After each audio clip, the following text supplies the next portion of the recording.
দেখছে AGT live 24/7। This is AGT Live 24/7. Punishment নতুন আইনে এসেছে।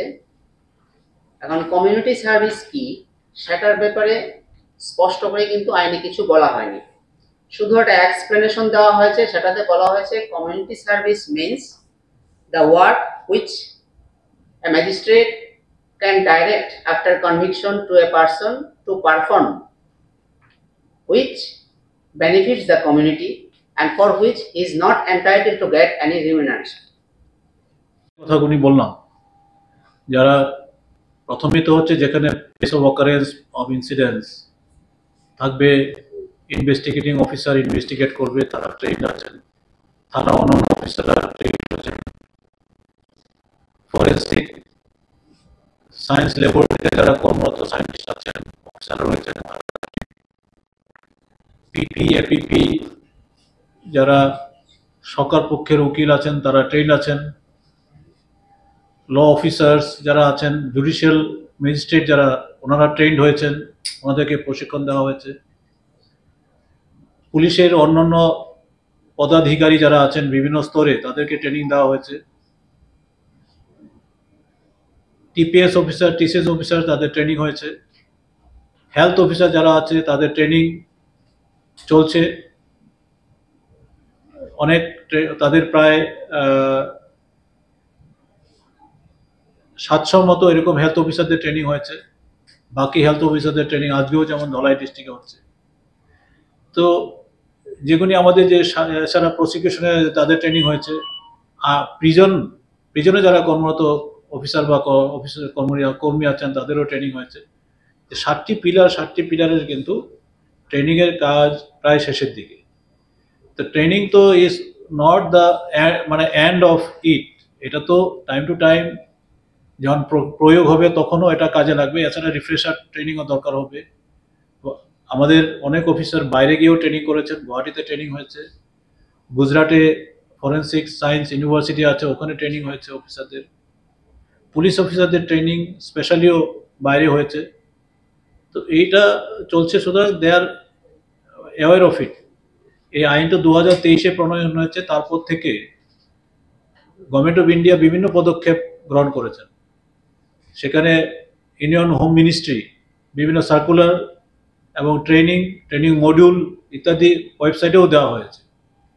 সুতরাং state as a whole is equipped to implement the 3 major criminal acts which will be effective from 1st of July 2024.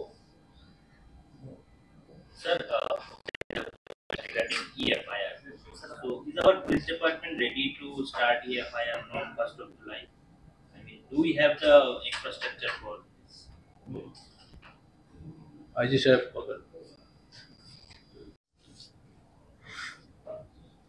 CCTNS যে আমাদের applications আছে এখানে বা আপনি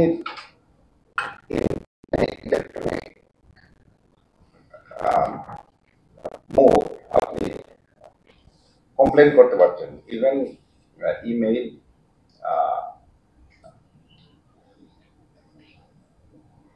SMS এ হতে পারে, ইন এনি ইলেকট্রনিক ফর্ম। আপনি যদি জানেন থানার address, then you can file from first itself. And how can we get the confirmation of it, that the complaint is registered or not? Now, দেখুন, complaint, police is bound to register a case if the complainant is able to sign it within 3 days. 3 days এর মধ্যে sign করতে হবে।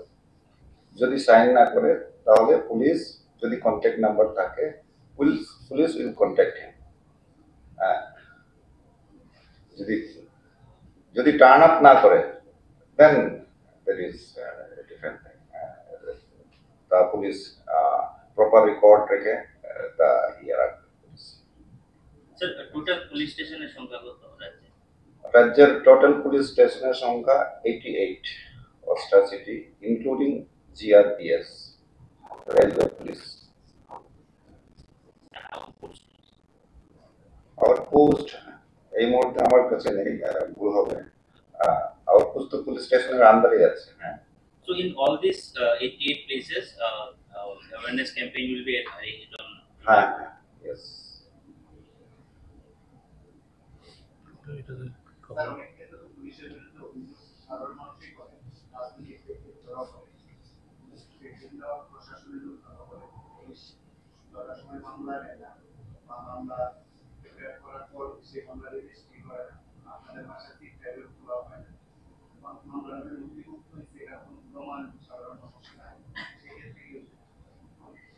আমার মনে হয় এই নতুন আইনে এটার মানে টেক কেয়ার নেওয়া হয়েছে। এটা নতুন আইন has taken care of this problem. আপনি police is bound to register.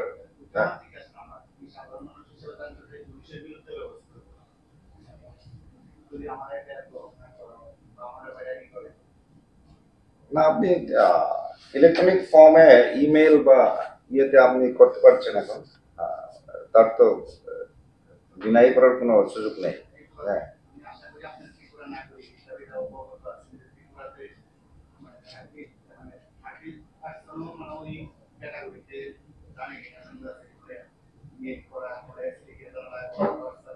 না না, ইলেকট্রনিক মিডিয়া তো একটা অল্টারনেটিভ। এটা মানে এরকম 30 জুন রাত্রি 10টার সময় ঘটেছে, কিন্তু কোনো কারণবশত এফআইআরটা পরদিন রেজিস্ট্রি হয়েছে 1 জুলাই। তাহলে কিন্তু এটা পুরনো আইনেই রেজিস্ট্রি হবে, কারণ যখন অফেন্সটা ঘটেছে তখন যে আইন চালু ছিল সেই আইনেই বিচার করা হয়েছে।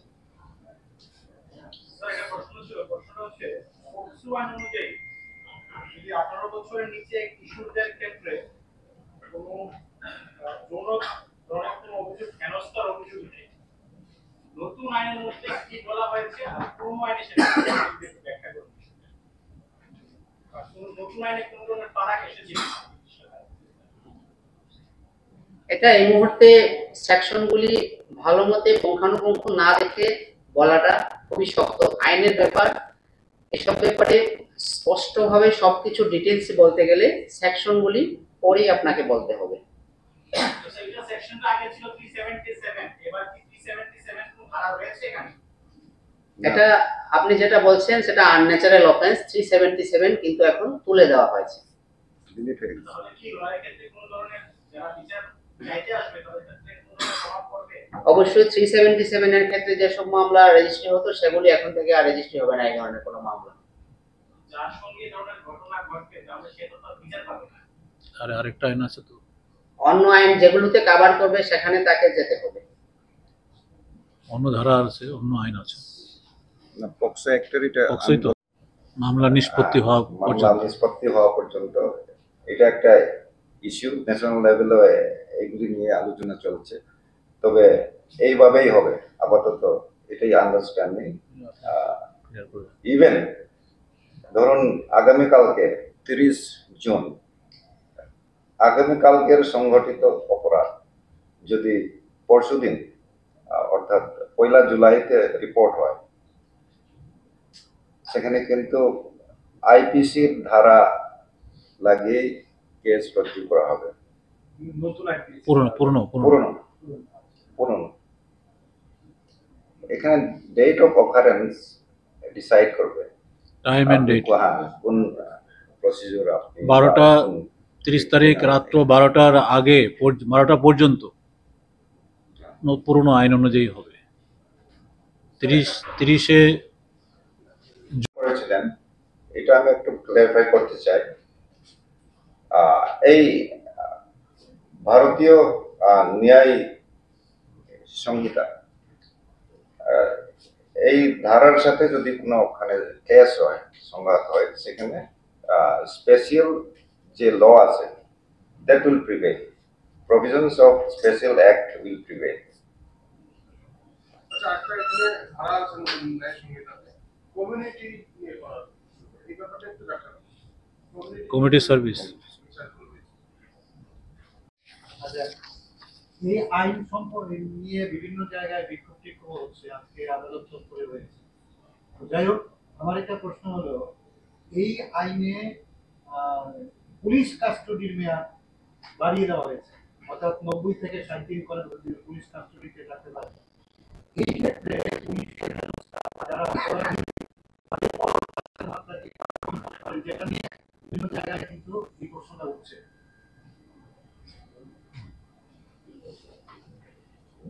ল সেক্রেটারি সাহেব আর এই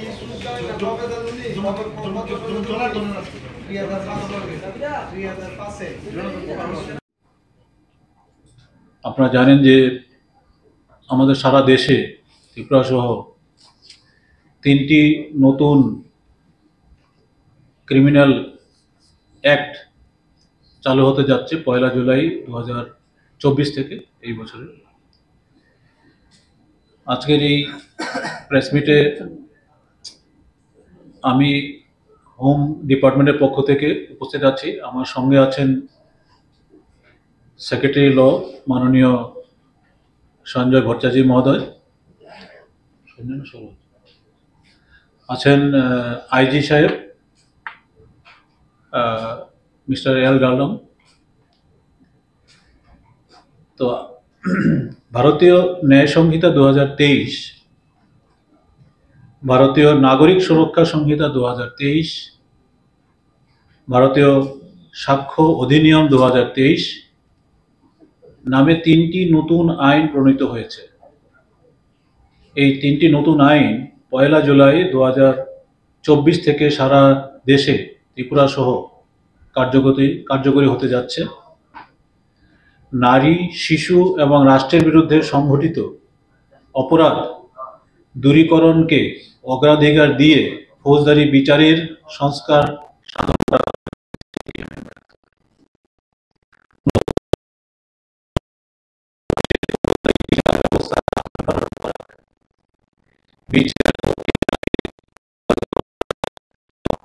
ক্ষতিগ্রস্তদের সুরক্ষা নিশ্চিত করা। ভারতীয় ন্যায় সংহিতা 2023 এটি একটি প্রতিস্থাপিত আইন, যেটা প্রতিস্থাপিত করেছে ভারতীয় দণ্ডবিধি 1860 যে আইনটা ছিল সেই আইনটাকে। তদ্রূপ ভারতীয় নাগরিক সুরক্ষা সংহিতা 2023 আগে যেটা প্রচলিত, মানে আজকে 30 তারিখ অব্দি যা বলবৎ থাকবে, ফৌজদারি কার্যবিধি 1973 সেটাকে প্রতিস্থাপন করেছে। এবং ভারতীয় সাক্ষ্য অধিনিয়ম 2023 এই আইনটি ভারতীয় সাক্ষ্য আইন 1872কে প্রতিস্থাপিত করেছে। উল্লেখযোগ্য হচ্ছে যে ভারতীয় দণ্ডবিধির যে নতুন আইন যেটা হয়েছে, দণ্ডবিধির 511টি ধারার পরিবর্তে ভারতীয় ন্যায় সংহিতায় 358টি ধারা রয়েছে, অর্থাৎ ধারা অনেকাংশেই কমিয়ে দেওয়া হয়েছে। 6 ধরনের অপরাধের জন্য কমিউনিটি সার্ভিসের শাস্তি চালু করা হয়েছে, এটা এরকমভাবে আগে ছিল না। ভারতীয় ন্যায় সংহিতা 2023-এ 7টি নতুন অপরাধমূলক বিষয় প্রবর্তন করা হয়েছে, নতুন করে ইনসারশন হয়েছে। এবার নতুন যে ফৌজদারি আইন, এই আইনের প্রধান বিষয়সমূহ কি কি? প্রথমত, নতুন আইনের 173 ধারা মূলে একজন নাগরিক নির্ধারিত থানা এলাকার বাইরেও যে কোনো স্থানে এফআইআর করতে পারেন, যাকে জিরো এফআইআর নামে আখ্যায়িত করা হয়েছে এই আইনে। নতুন আইন অনুযায়ী নাগরিকদের এফআইআর, ফার্স্ট ইনফরমেশন রিপোর্ট করার সংস্থান রয়েছে। ইলেকট্রনিক সিস্টেমের মাধ্যমেও এফআইআর করা যাবে, এরকম প্রবিধান রয়েছে নতুন আইন অনুযায়ী। ভারতীয় নাগরিক সুরক্ষা সংহিতা BNSS সংক্ষেপে বলা হয়, এর 530 ধারা অনুসারে সমস্ত ট্রায়াল, অনুসন্ধান এবং প্রসিডিংস বা কার্যধারা ইলেকট্রনিক মোডে করার অনুমোদন রয়েছে। নতুন আইন অনুযায়ী দূরবর্তী সাক্ষ্য প্রমাণের ক্ষেত্রে অনুমোদন দেওয়া হয়েছে। অর্থাৎ সাক্ষ্য মাধ্যমেও করা যেতে পারে। ইলেকট্রনিক রেকর্ডগুলি, কাগজের যে ডকুমেন্ট রয়েছে সেই রকমই একই আইনের প্রভাব থাকবে, এই বিষয়টি নিশ্চিত করা হয়েছে। নতুন আইন পুলিশকে কোনো বেআইনিভাবে অর্জিত সম্পত্তিকে ফরফিট বা যুক্ত করার ক্ষমতা দিয়েছে। অর্থাৎ ইলিগালি আর্ন যদি কোনো প্রপার্টি থাকে সেটাকেও অ্যাটাচ করতে পারবে বা ফরফিট করতে পারবে, এরকম ক্ষমতা পুলিশের হাতে দেওয়া হয়েছে। নতুন আইনে ছোট ছোট অপরাধের ক্ষেত্রে, বিশেষ করে যারা শারীরিকভাবে অক্ষম অথবা প্রবীণ নাগরিকদের ক্ষেত্রে গ্রেপ্তার থেকে রক্ষা পাওয়ার সংস্থান রয়েছে। গ্রেপ্তার করা যাবে না, শারীরিকভাবে অক্ষম আছেন বা বয়স্ক লোক, অনেক প্রবীণ হয়ে গেছেন, শারীরিক প্রবলেম আছে, তাই অ্যারেস্ট করা যাবে না, মানে অ্যারেস্ট করা থেকে বিরত থাকা যেতে পারে। মামলা নথিভুক্ত হওয়ার 90 দিনের মধ্যে তদন্তের অগ্রগতি সম্পর্কে ক্ষতিগ্রস্ত ব্যক্তি বা মামলাকারী ব্যক্তি, যিনি ভিকটিম, তাকে জানাতে হবে। এছাড়া রয়েছে চার্জশিট দেওয়ার 60 দিনের মধ্যেই, অর্থাৎ 2 মাসের মধ্যেই বিচার প্রক্রিয়া ট্রায়াল শুরু করা নিশ্চিত করার নতুন আইনে বিধান রয়েছে। বিচারের শুনানি শেষে 45 দিনের মধ্যেই রায় ঘোষণা করতে হবে। রায়ের অনুলিপি 7 দিনের মধ্যে অনলাইনে আপলোড করতে হবে। এছাড়া বিএনএসএস এর যে ধারা রয়েছে 65 ধারা, উপধারা 2, তাতে রয়েছে 12 বছরের কম বয়সী মেয়েদের যদি ধর্ষণ করা হয়, সেই অপরাধের দোষীদের মৃত্যুদণ্ডের বিধান এই আইন অনুযায়ী চালু হয়েছে। নতুন আইনে যেসব অপরাধের কারণে 3 বছরের কম জেল হয় বা পানিশমেন্ট হয়, সেই সব অপরাধে আইন কার্যকর করার জন্য প্রশাসনিকভাবে স্বরাষ্ট্র দপ্তর, পুলিশ সহ ল সেক্রেটারি বা আইনের যিনি সেক্রেটারি আছেন, আমরা সার্বিকভাবে বিভিন্ন পদক্ষেপ গ্রহণ করেছি। পুলিশ, কারা, আইন, স্বাস্থ্য ও জনকল্যাণ দপ্তর, প্রসিকিউশন দপ্তর, স্টেট ফরেন্সিক সায়েন্স ল্যাবরেটরি সহ 3010 জনকে এখন পর্যন্ত অনলাইন ও অফলাইনে দক্ষতা বৃদ্ধির জন্য ও প্রযুক্তি প্রয়োগের ক্ষেত্রে প্রশিক্ষণ তাদেরকে দেওয়া হয়েছে। স্বাস্থ্য দপ্তরের যারা কর্মরত হেলথ অফিসাররা রয়েছেন, তাদেরও প্রশিক্ষণের ব্যবস্থা করা হয়েছে এবং 500 শতাধিক স্বাস্থ্য দপ্তরে যারা হেলথ অফিসার আছেন তাদেরকেও প্রশিক্ষণ দেওয়া হয়েছে। এছাড়া শিপার্ডের মাধ্যমে বিভিন্ন দপ্তরের সিনিয়র অফিসারদেরকে মাস্টার ট্রেনার হিসেবে প্রশিক্ষণ দেওয়া হয়েছে। এরকম স্বাস্থ্য দপ্তরের জন্য 43 জন মাস্টার ট্রেনার রয়েছেন, যারা জেলা ভিত্তিক প্রশিক্ষণের মাধ্যমে স্বাস্থ্য দপ্তরের যারা ডাক্তার রয়েছেন তাদের প্রশিক্ষণের ব্যবস্থা। এছাড়া নতুন যে সংশোধিত সিসিটিএনএস অর্থাৎ ক্রাইম এবং criminal tracking network and system সিসিটিএনএস এর অ্যাপ্লিকেশন পরিচালনার জন্য 282 জন পুলিশ কর্মীকেও প্রশিক্ষণ দেওয়া হয়েছে। রয়েছে পরিকাঠামো উন্নয়নের ব্যবস্থা করা, প্রযুক্তিগত উন্নয়ন সাধন করা, নতুন নিয়োগ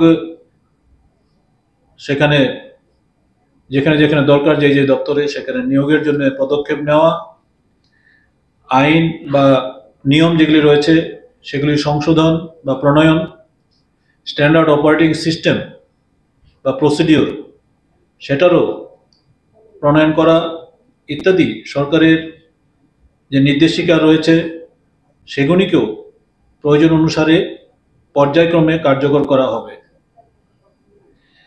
এছাড়া রাজ্যের নাগরিকদের মধ্যে নতুন আইন সম্পর্কে অবগত করার জন্য সমস্ত জেলায় জেলা শাসক এবং পুলিশ সুপারগণ ব্যাপক সচেতনতামূলক প্রচার অব্যাহত রেখেছে। তাছাড়াও থানা এলাকাতেও 1 জুলাই সেখানে এলাকাবাসী এবং পাবলিক রিপ্রেজেন্টেটিভ দিয়ে সচেতনতামূলক অনুষ্ঠানের মাধ্যমে এই আইনের যে চালু হচ্ছে সেটা প্রত্যেক থানায় করা হবে। সবার অবগতি করার জন্য জানাচ্ছি যে 3টি নতুন ফৌজদারি আইন চালু হলো 1 জুলাই থেকে আমাদের এই রাজ্যে এবং সারা দেশে। এই তথ্য জানার জন্য গুগল প্লে স্টোর থেকে কেউ ইচ্ছে করলে সংকলন মোবাইল অ্যাপ এটা যদি ডাউনলোড করে তাহলে আপনারা 3টি আইন সম্বন্ধেই জানতে পারবেন। যে কোনো ব্যক্তি তার মোবাইলের মাধ্যমে এটা জানতে পারবে এবং সেখানে কোন কোন ধারা আগে ছিল, এখন কোন ধারা পরিবর্তিত হয়েছে, ধারার নম্বর, কোন আইন আগে ছিল এখন সেটা ডিলিট হয়ে গেছে অর্থাৎ রিপিট হয়ে গেছে, বাতিল হয়েছে বা বাদ দেওয়া হয়েছে, কোন মানে সেকশন বা ধারা নতুন করে দেওয়া হয়েছে সেটাও আপনারা দেখতে পাবেন।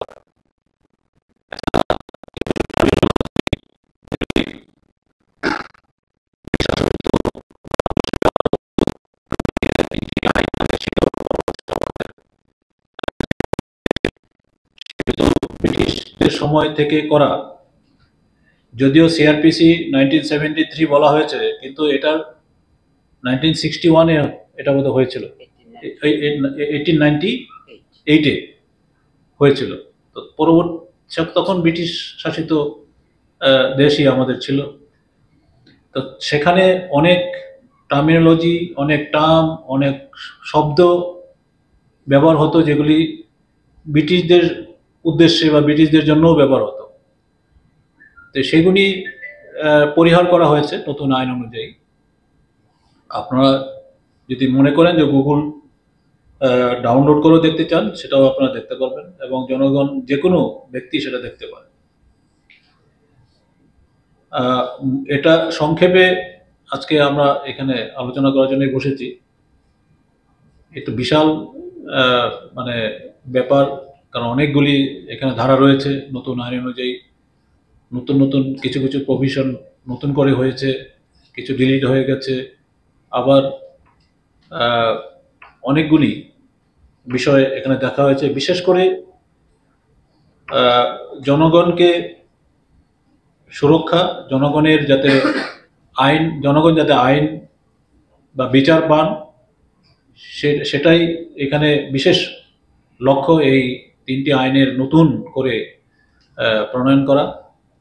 এছাড়া কিছু ডিজিটাইজেশন করা হয়েছে। ডিজিটাল ডেইজে আমাদের তো এখন ডিজিটাল মোডে সবকিছুই চলে, অনলাইনে চলে।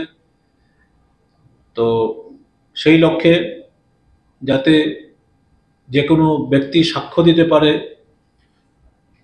স্ব এলাকা থেকে, নির্দিষ্ট কোনো জায়গা থাকবে সেখানে গিয়ে ইলেকট্রনিক মোডে এই ব্যবস্থাও করা হয়েছে।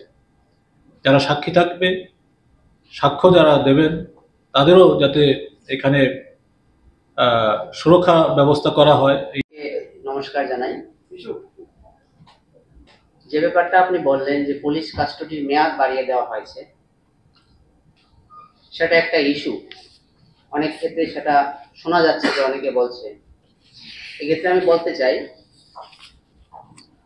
এই সংক্রান্ত যে সেকশনটা আনা হয়েছে নতুন বিএনএসএ, অর্থাৎ বিএনএসএস-এ, ভারতীয় নাগরিক সুরক্ষা সংহিতাতে, সেখানে বলা হয়েছে ম্যাক্সিমাম ডিটেনশন ডেজ যেগুলোর ক্ষেত্রে 90 ডেজ ছিল, সেখানে আপ টু 60 ডেজ পর্যন্ত পুলিশ কাস্টডিটা আপনি বিভিন্ন স্পেলে নিতে পারবেন। আর যেসব অফেন্সের ক্ষেত্রে ম্যাক্সিমাম কাস্টডির মেয়াদ 60 ডেজ, সেই সব ক্ষেত্রে পুলিশ কাস্টডিটা আপনি বিভিন্ন স্কেলে আপ টু 40 ডেজ পর্যন্ত নিতে পারবেন। একটা জিনিস ঠিক, ওই ল্যাঙ্গুয়েজটা ড্রাফটিং এর ক্ষেত্রে সাধারণ দৃষ্টিতে বোঝা যায় যে পুলিশ কাস্টডিটা স্পেসিফিক্যালি মেনশন করেনি। আগের আইনে যেটা ছিল যে বিয়ন্ড 15 ডেজ পুলিশ কাস্টডি দেওয়া যাবে না, সেই কথাটা স্পষ্টভাবে বলা নেই। সেটা জুডিশিয়াল একাডেমিতে যখন ট্রেনিং চলছিল ইস্যুটা সামনে এসেছিল, তো তখন আমরা পার্লামেন্টের যে ডিবেট হয়েছিল সেই ডিবেটের বিষয়বস্তুগুলি আমরা দেখেছি, এবং ওখানে আমাদের স্বরাষ্ট্রমন্ত্রী মাননীয় অমিত শাহজি স্পষ্ট করেই বলেছিলেন যে কাস্টডিটা 15 দিনই থাকবে।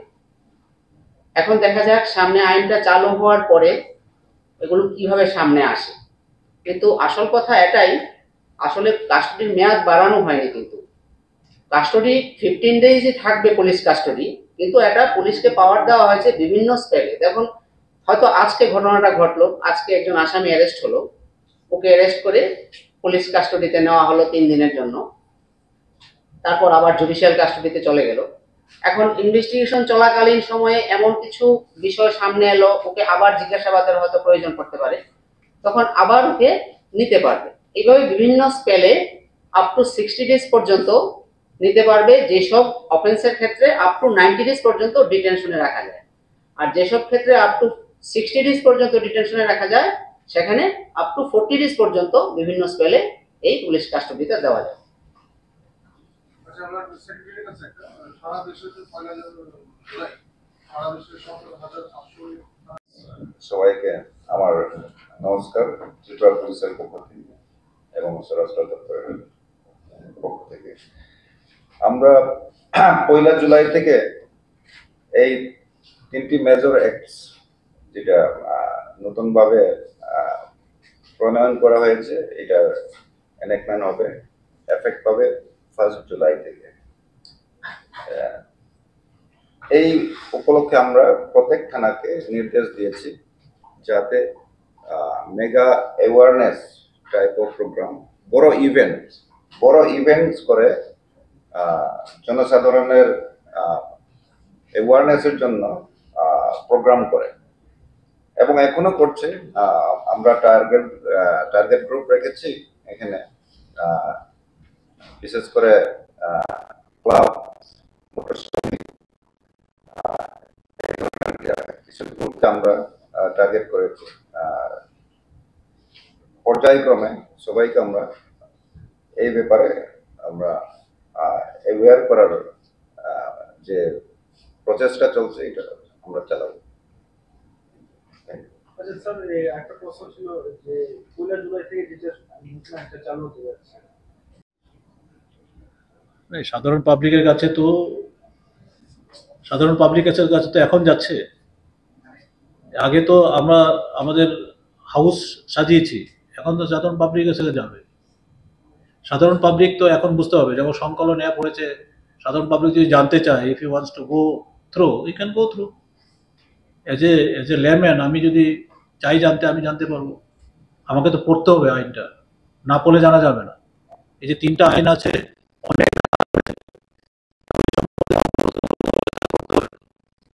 আর সাদামাটা ভাষায় আজকে যেভাবে আমরা করছি, এটা হলো সাদামাটা ভাষা। আমরা সবগুলি আইনের ভাষা যে বলছি তাও না, তাই কি না? স্যার আজকে আরেকটা প্রশ্ন আমার ছিল, যেহেতু আইডি স্যার আছে, দেখা যাচ্ছে ত্রিপুরাতে প্রচুর পরিমাণে বাংলাদেশি, আর এটা আলাদা কথা আছে, আজকে এটা সম্বন্ধে বলবো। আজকে যেটা মেন টপিক থেকে সরে যাচ্ছেন তো। অ্যাওয়ারনেসের ব্যাপারে আমি আরেকটু বলতে চাই, আমাদের যে স্টেট লিগ্যাল সার্ভিসেস অথরিটি আছে, ওনারা কিন্তু প্রতিনিয়ত এই নতুন আইনগুলির ব্যাপারে বিভিন্ন জায়গায় অ্যাওয়ারনেস ক্যাম্প করছে সাধারণ মানুষদের জন্য। এটা অনেকদিন যাবত করছে।